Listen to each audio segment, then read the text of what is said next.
Module 11, the facial features, eyes. Once you have mastered the position of the facial features, you can start with learning to draw each one of them in detail.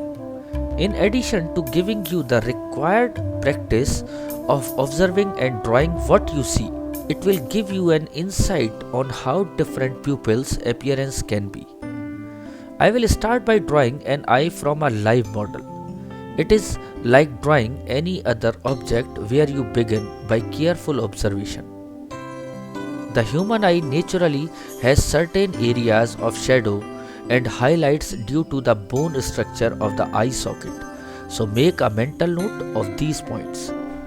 Draw the basic shape of the eye of your model, the curves and contour carefully, developing the eyebrows simultaneously.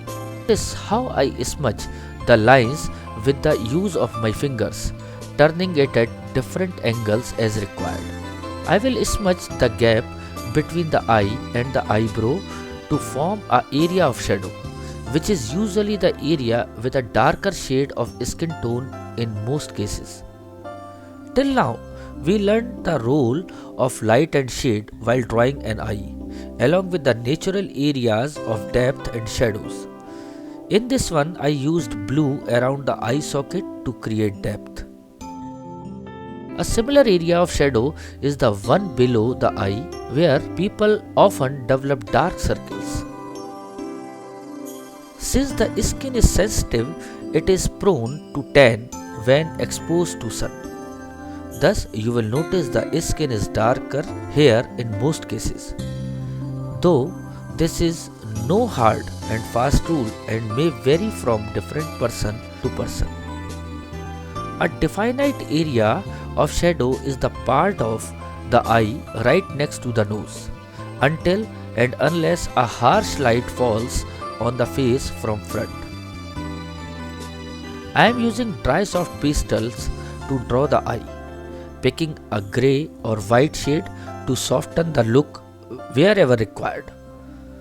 Even when you define a particular part, for example the eyebrow, smudge it with your finger or a cloth to avoid harsh lines.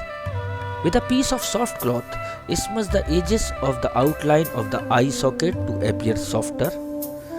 The softer the edges are, the more real will the eye appear. A good tonal variation also helps in the eye to appear three-dimensional.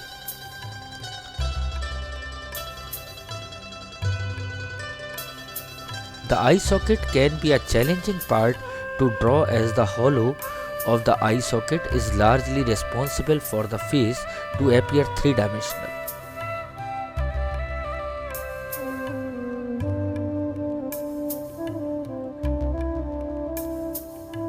I will pick burnt umber in dry pastel to draw another eye using a live model.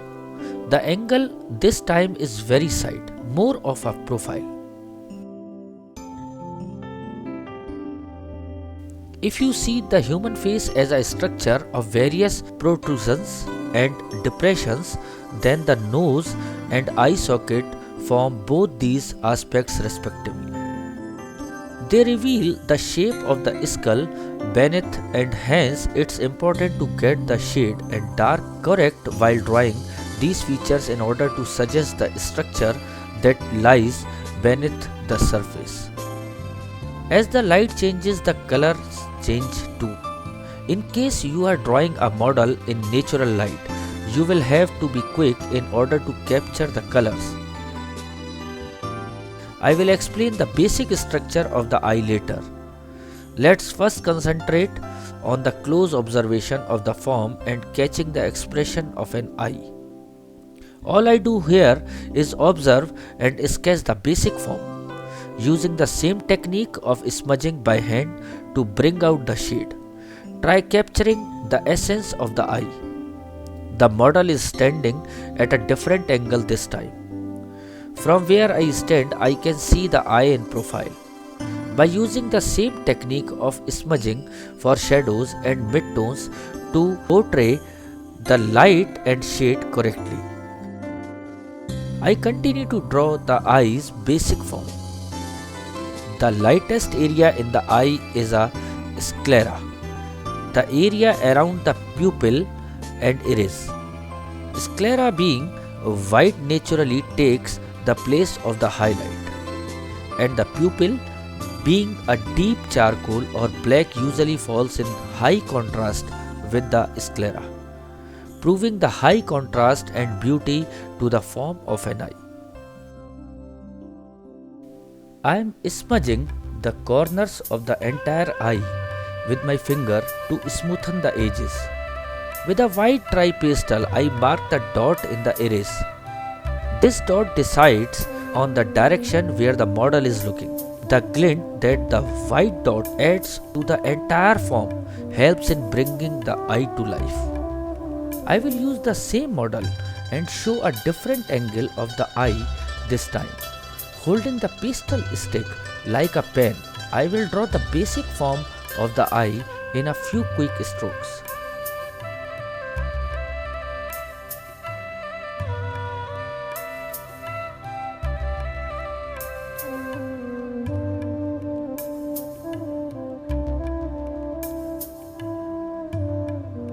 I will soften the lines by smudging them with my fingers, darkening the upper lid and pupil.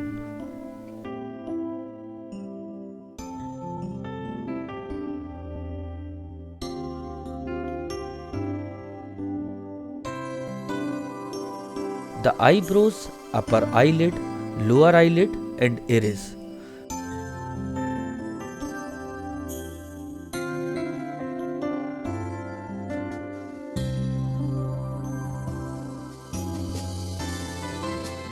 I am smudging all the lines for a softer look and darkening the upper eyelid and iris using the pastel directly.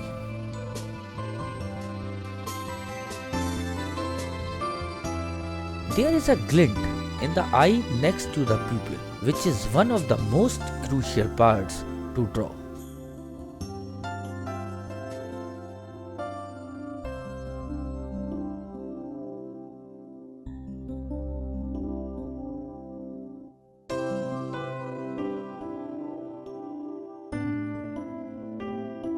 As that light or glint in the eye is what makes the eye appear alive.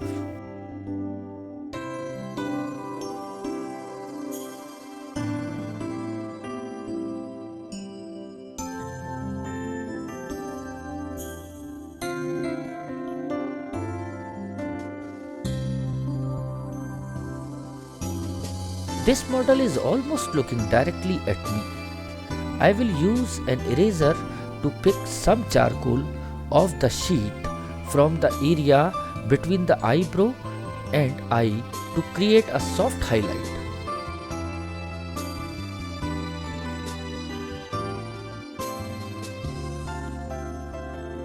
Watch carefully how I pick some white crayons and add a calculated stroke at a point which apparently is next to the pupil. I have added this glint in all the three drawings of the eye that we have drawn till now.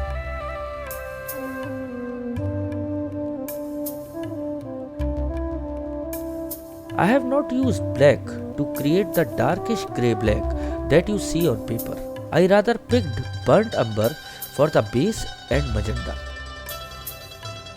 I have not used black anywhere except for the dark line on the upper eyelid. I have used a cool color and a warm color to get the desired shade.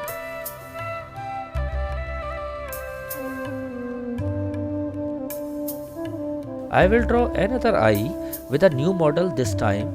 See, the basic form of the eye of this model is entirely different. Her eyes are narrow. Draw the essence by getting the basic form correct.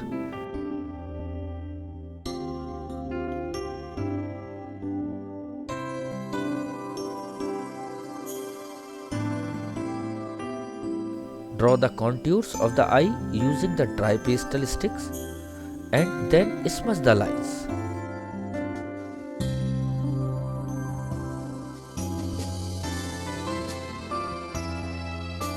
You will notice how different her eyes are than the rest that we have drawn till now.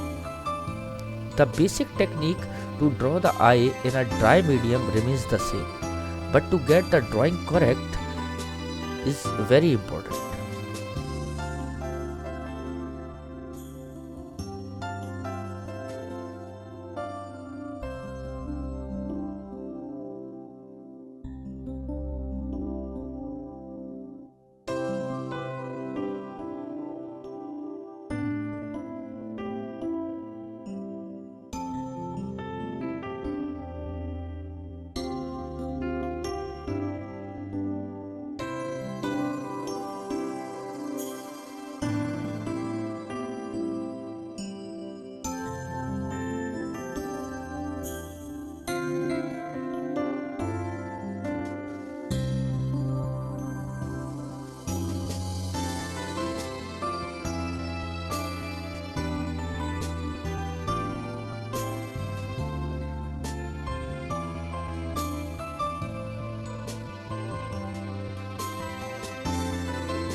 To add a white dot as a glint is another important step to remember. By doing so, the eye begins to look real. We infuse life in the drawing.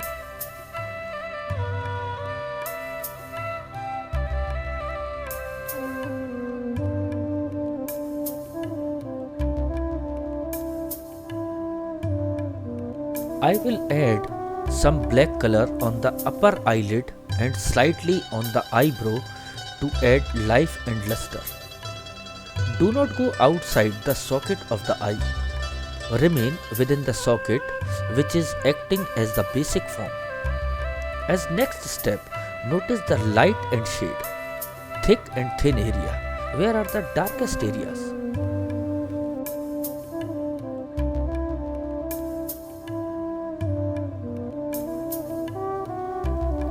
For the white area within the eye, I left the white paper clean.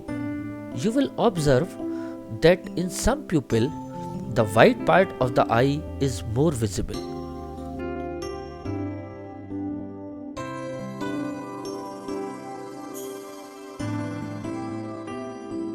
Their pupil are bigger. So observe and draw accordingly, keeping these things in mind. Whereas some people have a bright white within the eye and other have a off-white tone. So you diffuse the white as and when required.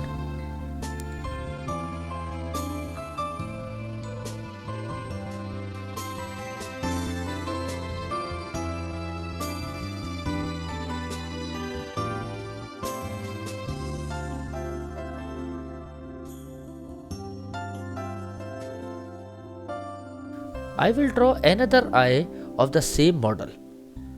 She has a sharp eye. Her eyes are not just sharp but also drooping.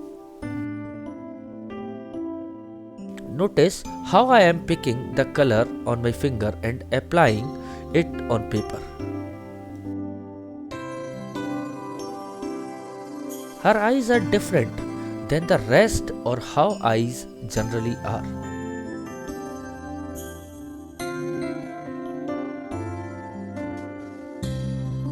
Drawing the eye is practice and observation of light and shade. I have drawn this eye differently and the eye socket is set deep in her face. That makes her eyes appear thoughtful. Primarily the reason why eye of different pupil appear different is because of the bone structure that lies beneath.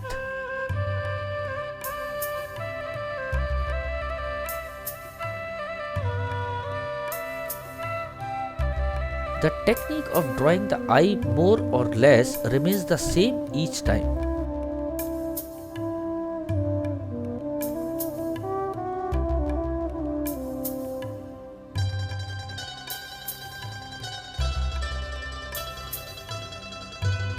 when and how you decide to use the eraser to lift the pastel to create a soft highlight.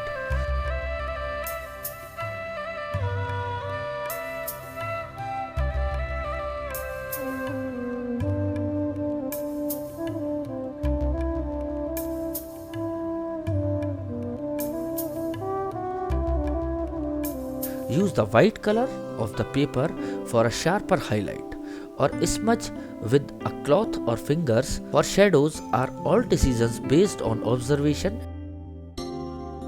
and your spontaneity.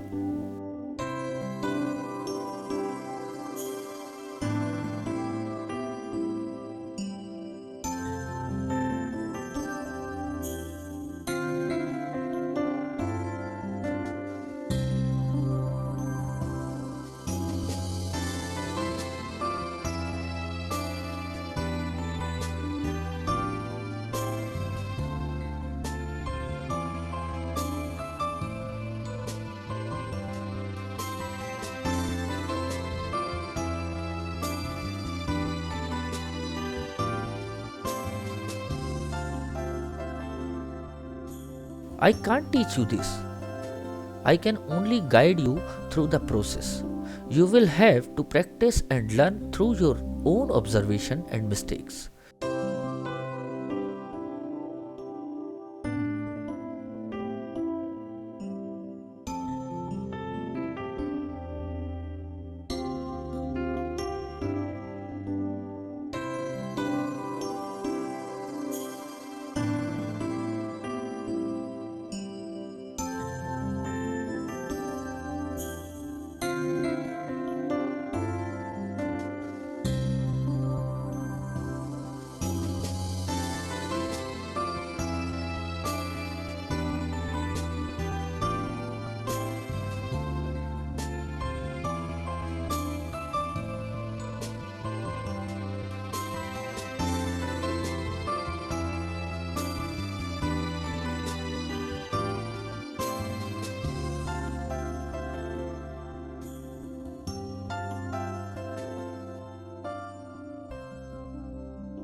The position of the eye here was very good. It was different. As a final touch, I will smudge the contours of the eye with a cloth. The eyelid and the white area around the pupil play a very important role in bringing the drawing of the eye to life.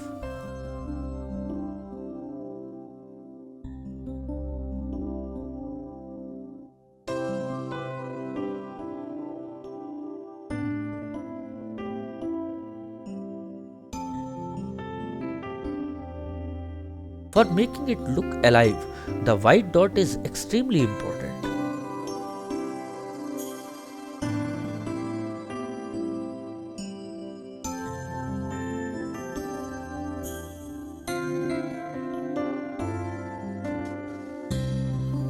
It adds the luster and light that we often see in the eye.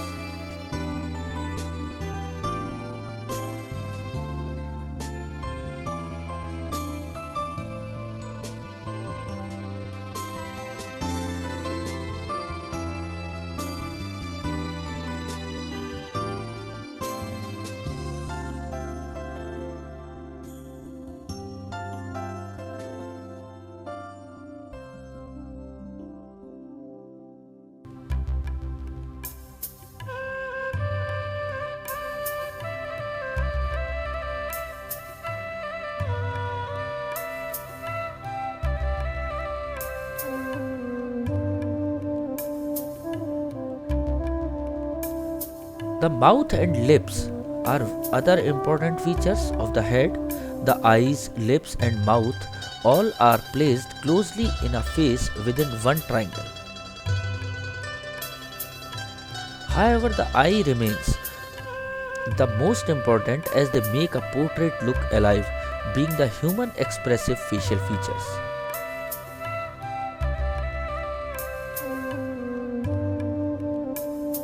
Which is why we commonly hear that some people talk through their eyes. You have seen drawings of different eyes using a real model.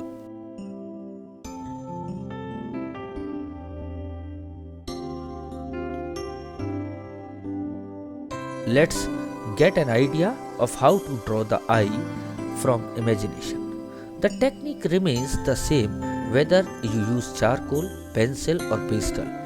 So, if I choose to draw an eye using my imagination,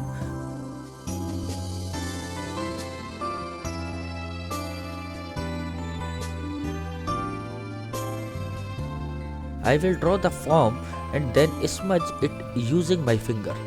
The same way how I drew when I had a real model.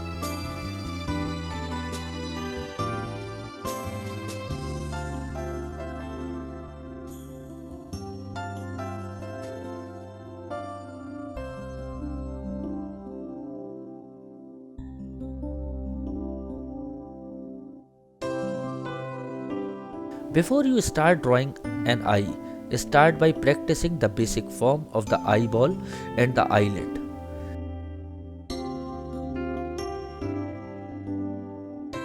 This is the basic structure of the eye.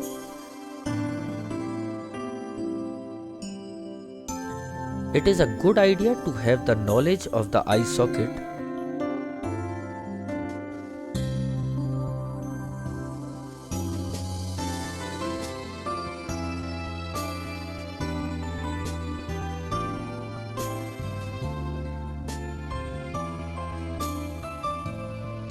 Before you move on to making the eye from a model, you can practice several such drawings of the eye using charcoal.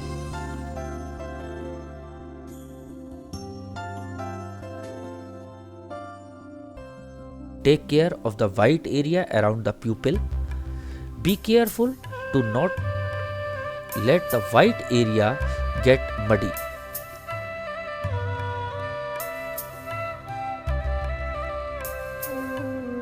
The highlights in an eye are very important.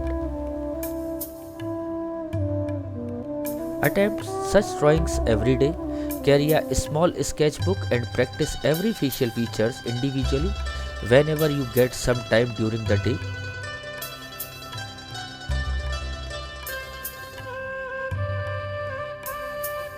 If your sketchbook is small and handy, it will be very helpful.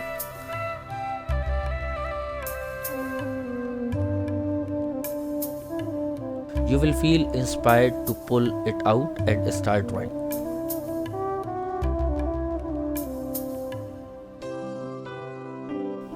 You must know where to place the white dot. If placed wrongly, it will make the eye appear squint.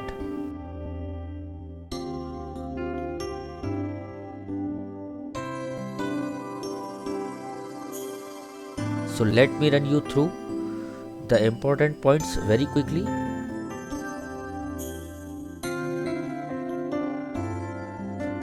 I used burnt umber and magenta, a warm and cool color to achieve the darkest shade for the eye.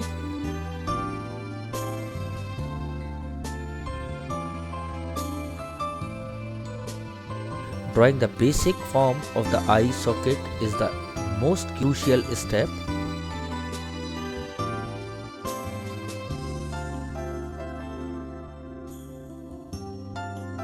Study the light and shade of the eye socket for a better understanding.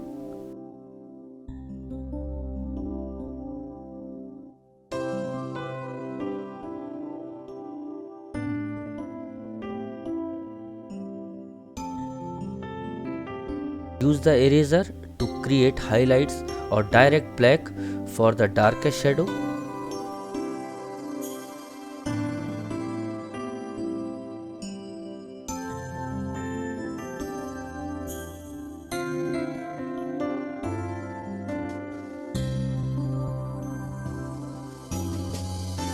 Smoothen the edges using your fingers to smudge the lines or a cloth to soften the contours.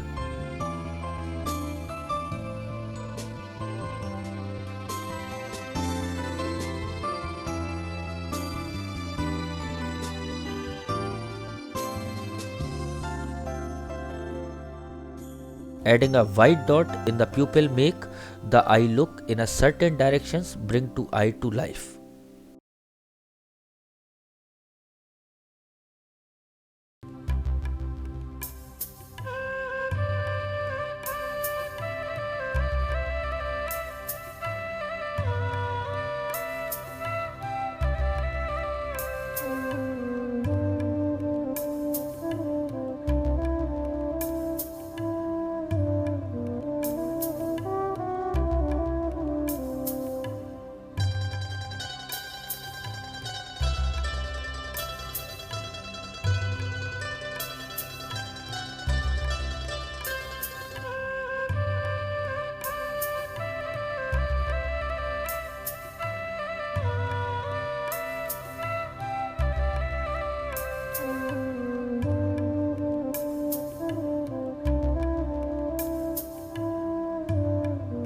View of the eye from the side when you see a face in complete profile.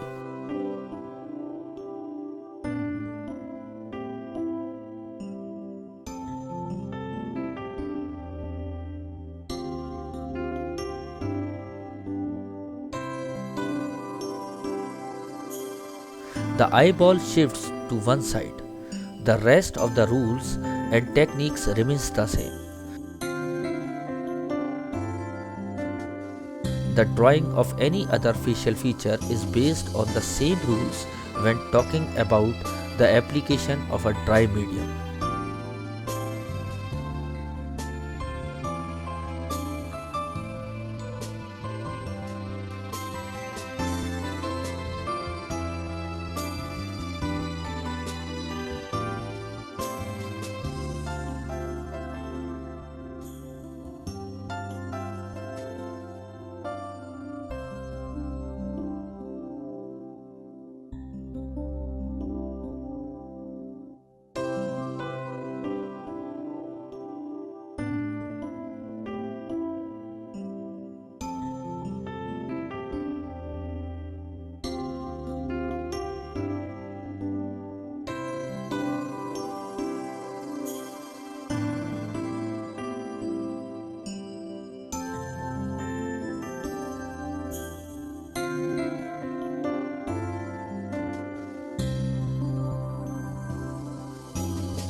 For example, if I draw lips, the basic form, light and shade, smudging the lines for soft edges and erasing for highlight are the steps to be followed.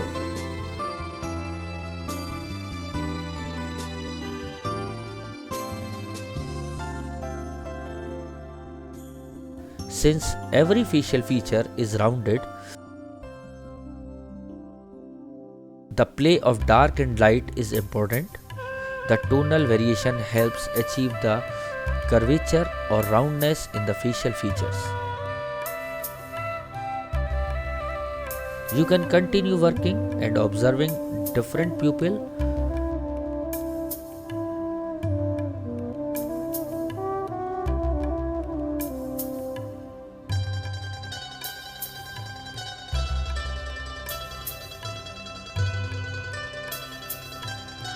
and their facial features, every face will teach you something entirely new.